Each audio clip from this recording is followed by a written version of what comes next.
Welcome to the Roundup. We're going to take you through what's important to accountants and advisors across the month of February. This month we'll be delving into FBT and electric cars and some of the clarification that's come through from the ATO on some of those key issues. We'll also look at the new taxpayer alert on interposed company arrangements. But first to Matthew on the ATO's updated guidance for claiming working from home deductions. Matt, the ATO's finalised its revised fixed rate method for claiming home office expenses. Has anything changed from the draft? Well, apart from some tinkering here and there, not much has actually changed. Now, late last year, the ATO did release a draft practical compliance guide, which provides a revised fixed rate deduction of 67 cents per hour for employees, as well as those that carry on a business when working from home. It's an alternative. It's an alternative to working out and claiming your actual home office, actual work from home expenses. And it does replace the older fixed rates that were in place prior to this. So it does replace the 80 cent per hour shortcut method that was introduced just after, and basically as a consequence of COVID-19. Now, we did talk about this revised rate in a previous update of ours when it was still in draft form. And look, it's just a really vital area, given many individuals, many employees will be working from home, even if on a part-time, flexible type arrangement. This revised rate, it's now been finalised, and like I said, it remains substantially the same. Not much has changed. The proposed start date, or the actual start date, is 1 July 2022. That still remains the same.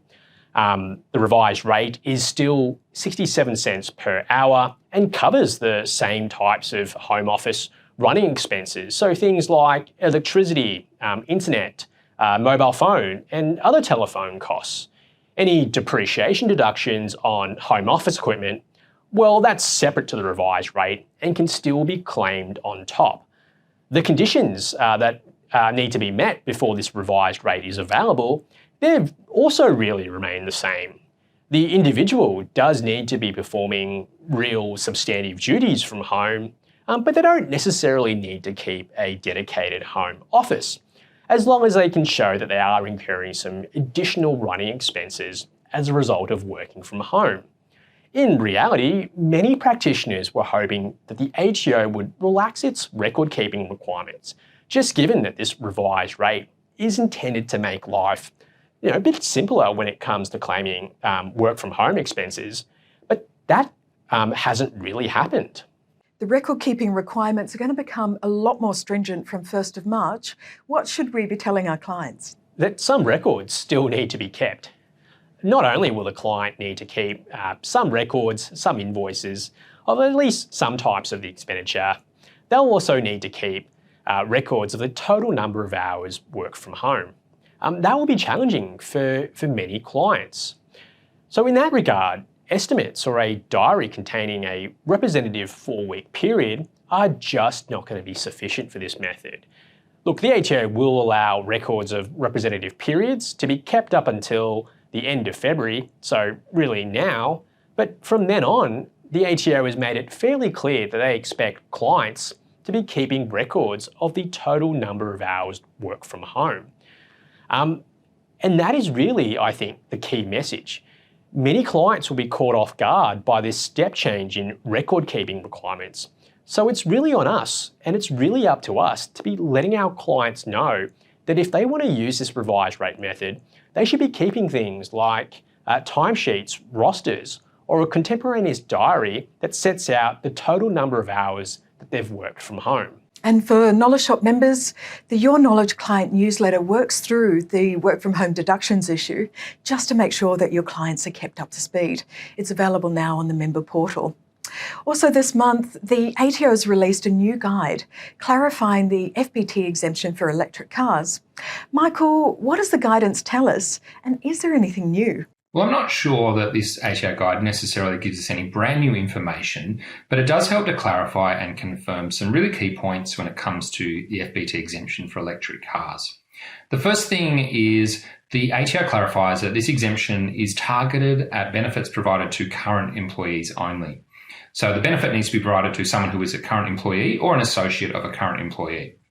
Now, the FBT system itself is a little bit broader than that. The FBT system can apply when benefits are provided to a current employee, a former employee, or a future employee. However, this particular exemption is only available when that benefit is provided to a current employee or their associate. The second thing that the ATO confirms is that this exemption can apply when the benefit is provided in connection with a salary sacrifice arrangement.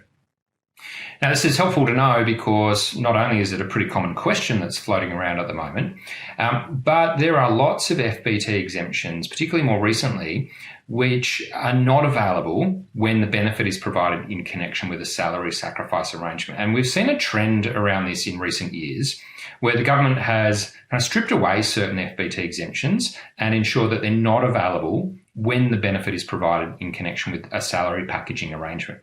Now, that's not the case here. The ATO confirms that benefits provided in relation to electric cars, which are provided in connection with or under a salary sacrifice arrangement, can still qualify for that exemption, assuming all the other basic conditions are satisfied. And the third thing the ATO clarifies, and again, this has been quite a common question, is what do we do with electric charging stations which are provided to employees and are then installed or used at their home? Well, the ATO confirms that those charging stations don't fall within the scope of the FBT exemption. So you would expect there to be an FBT liability unless the employee makes sufficient after-tax employer contributions. So the electric car FBT exemption can apply to the provision of the car itself. It can also cover certain associated benefits. So, for example, if the employer is paying or reimbursing certain running costs relating to that car, those costs can also form part of the FBT exemption.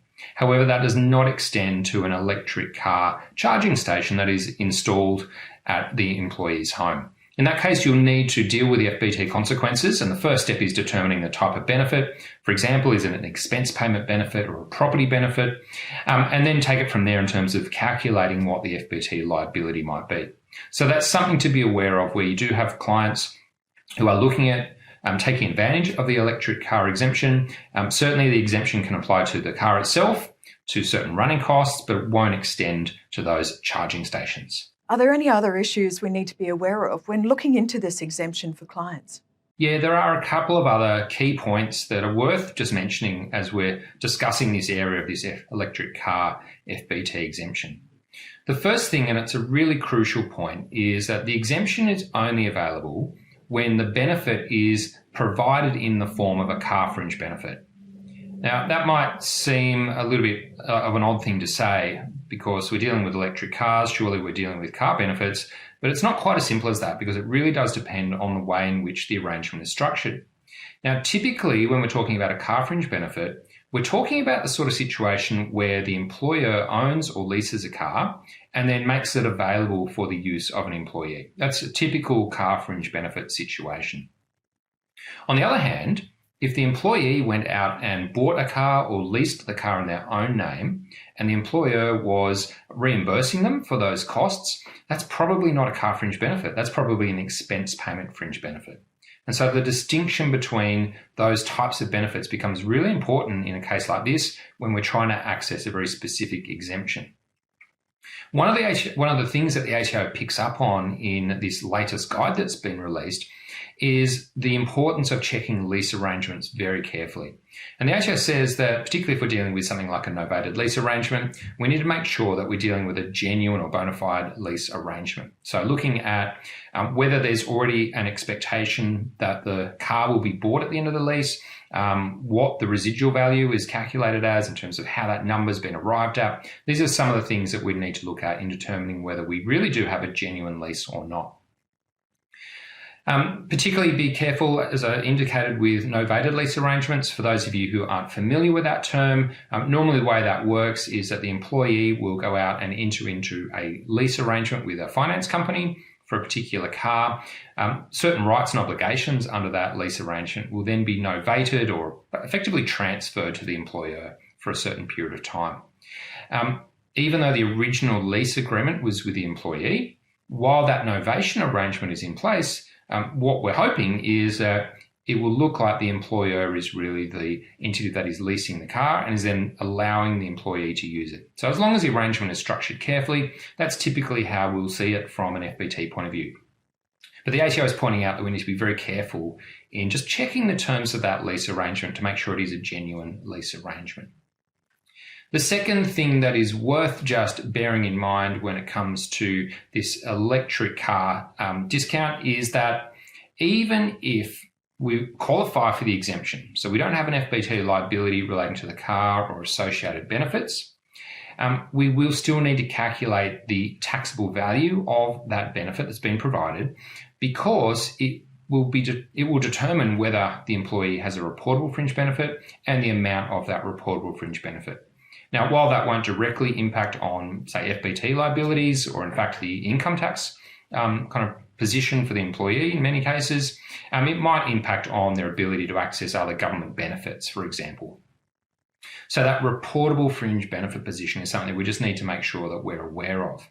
And it would be very easy to overlook that. The reason why we don't want to overlook that is that for some clients, the number that we arrive at in terms of that reportable fringe benefit will have an impact on their overall financial position. And I would imagine in most cases, clients probably want that number to be as small as possible. Now, one way of trying to ensure that that number is as small as possible is if the employee is using that car significantly for work or business purposes, then keeping a logbook could be quite important, because that might then allow us to achieve a lower taxable value and therefore a lower reportable fringe benefits amount by using the operating cost method rather than what is probably the default method, being the statutory formula method.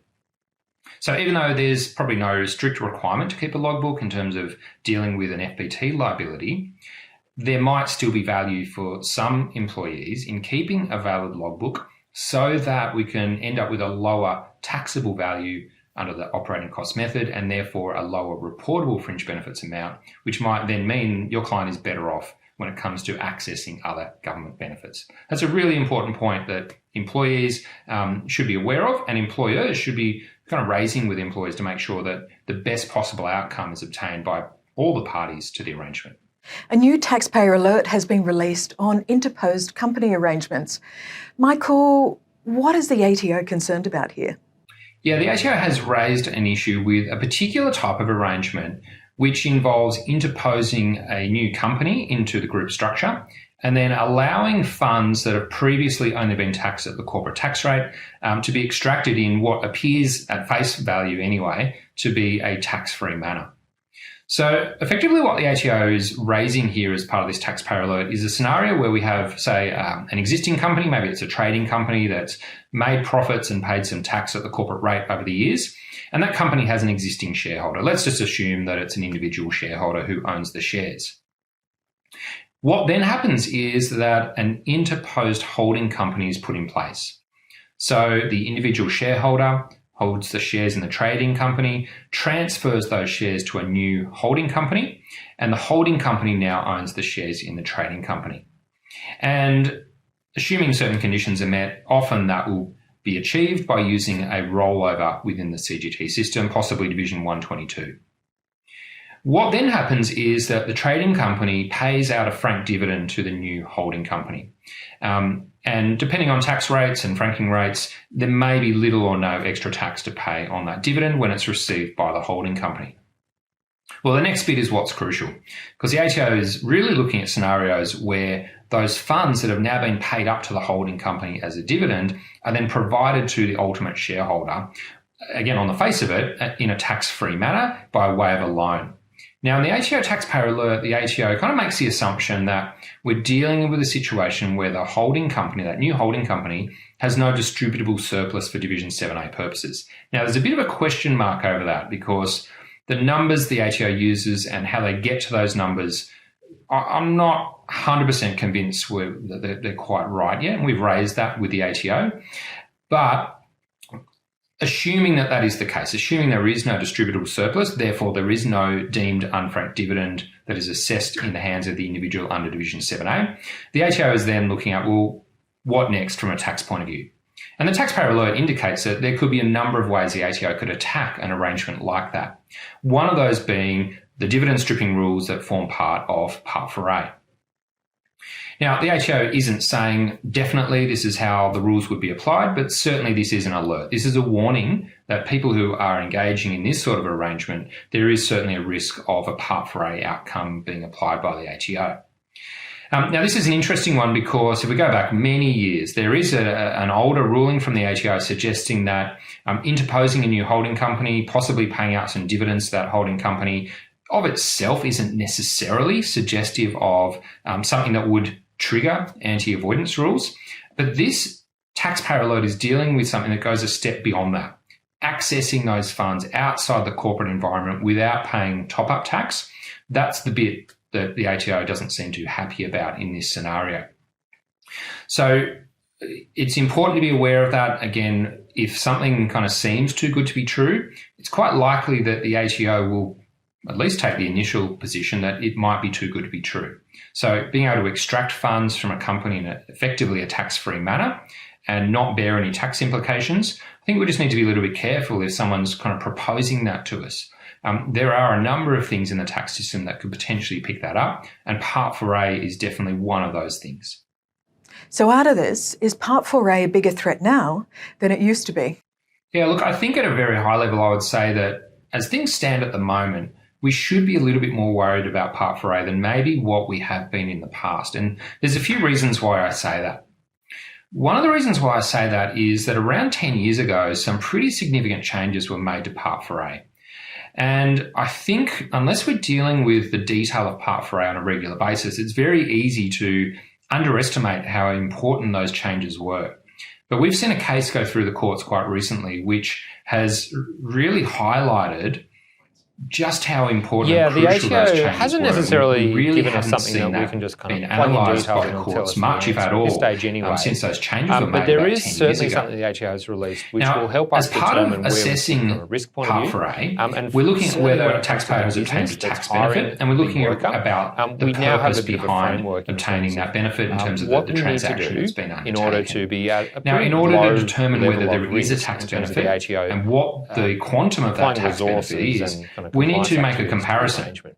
How do we know if there's So a in benefit addition to without the draft comparing ruling what actually being happened released with some around the other employee situation? contractor distinction And we for refer to that PAYG as withholding, the alternative the ATO also hypothesis released or a postulate. draft PCG, Basically, practical we're compliance looking at guideline, what actually happened which looks and at the this tax employee implications contractor around distinction what and how actually the happened. ATO plans And to we're comparing devote that to compliance some other resources, scenario. setting out And eventually a bit of a we're figuring framework out, when well, it how comes much to tax risk would have been and paid differentiating under that between other scenario. different types of arrangements. And that needs to be a reasonable Now, the ATO alternative to has, what actually took I guess, place, in that PCG, given the kind of commercial started off with a bit of a outcomes that very arose high-level from the summary transaction. of what Now, this is does it where mean things get interesting if because someone the is an changes that employee were made or back in contractor. 2013 So again, for those who basically are said that relatively new when to this we're area, looking at that it's alternative not a bad way to hypothesis, start. Just we have to find out, ignore well, any if potential someone tax is an costs employee, what does that that might mean for the arise business and the- from that and the scenario. employer?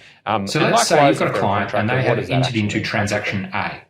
And it The has a next part of certain the PCG commercial then outcome sets out this and a risk certain tax framework. cost associated with it. Four And maybe it's a relatively different small levels tax of risk, cost. which kind of explain The to ATO us comes along and says, what the look, ATO we plans think to this do is something in that terms Part of 4A could apply compliance to, resources. and we're going So, to for come up with an example, the alternative ATO has indicated hypothesis. what you would How need could to you do achieve to ensure that you commercial are outcome, a very low, but in a maybe a simpler, I guess, less risk of the artificial ATO manner? seeking to And the review ATO will say, well, you situation could have done and it by understand undertaking the transaction position that B you've instead of reached. transaction A. For example, to fall within that Effectively category, a there are a similar number of economic things or you need to show. financial One of outcome, those is but that there is evidence when we're looking at that the alternative hypothesis, business we and have to the ignore worker any potential have tax agreed cost. on the So the way ATO that the says, work well, will you be could have done this classified. differently. You could have done Not only transaction that, B that instead both of transaction parties A. But your client says, hang what on, the obligations there's will no be way I as a would have done result of that transaction B because it has a very significant So, tax cost. It just clear wouldn't have been evidence economical that for the me two to do parties that have agreed because on the of the tax classification. liability Ideally, that that would would have be been in writing. triggered.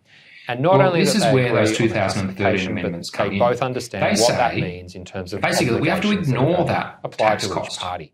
So it doesn't Well, matter beyond that that, you you need wouldn't to show have that the done that arrangement hasn't because of the tax significantly cost. changed. It You can need to show still that be the used business by the is ATO actually as the complying with those reasonable obligations that alternative it has kind of hypothesis said already in that it's determining subject to. whether there is But a there tax is one benefit other really key and element to this. in determining In order to fall what within your that, purpose was in that carrying very out low that risk transaction. category, And that's you need to show something that that you've is sought a advice. significant So as a change. business, but you we need to be able to haven't show seen that a you whole have lot sought of formal advice sort of either analysis from on in-house that counsel, over the years, because if it that's just relevant, isn't something that's or from really an been external through the courts party yet. who is appropriately Well, that all qualified to changed give quite advice. recently, and you might remember reference to the And, of Guardian course, that case, which advice looked at needs to Section agree with 100A, the that section in the classification Tax Act that reached. all of us have been Now, looking at a if lot more all of carefully those over the conditions last are year or met, so. the ATO says Well, the they ATO generally wasn't will treat that as a successful very on low Section risk 100A, arrangement, but the and ATO wouldn't was normally seek to partially disturb the successful on Part classification that's 4A. been reached, And it was this presumably change from unless there is 2013 evidence that of the a full federal significant court shift really in the picked up nature on. of the relationship. Full federal working court said, well, relationship. instead of doing the transaction this way, that is just you one of could the have done it categories. You kind of differently. then go up a And little bit in depending on whether considering some that of those alternative arrangement, conditions aren't we're going to satisfied. ignore the And tax obviously the costs risk that would have level arisen increases from a that. little bit depending And on the whether you ATO have was or haven't successful done all of before the those full things. federal court on that.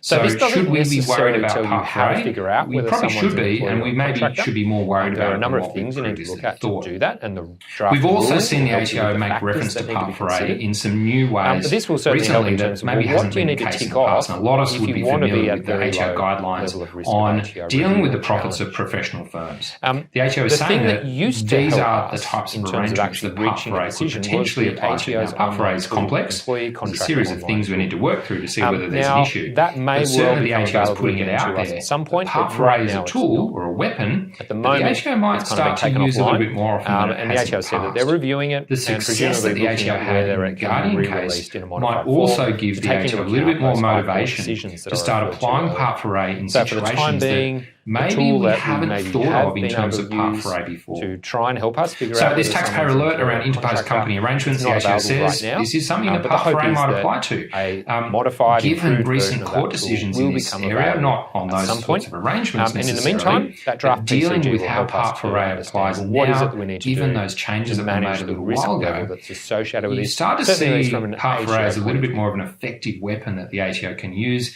in maybe a wider range of scenarios and to achieve a tax outcome that maybe we don't feel all that comfortable with. So certainly a space to keep an eye out on, certainly something I'm going to be on the lookout for a little bit more as we kind of look at what the ATO might be doing next. Certainly keep that Part 4A area forefront of your mind as you're helping clients through transactions, through proposed arrangements. We've just got to remember that that's there lurking in the background. And because Part 4A is always something that accountants should be concerned about, don't miss Michael Carruthers' upcoming webinar on Part 4A for individuals and SMEs on the 2nd of March. And that's the roundup for this month. If your firm is not a member of Knowledge Shoppers yet and you want to keep up to speed with everything that's occurring in the market right now, then give the team a call on 1300 378 950. We'd love to show you how we help thousands of accountants across the country every single day.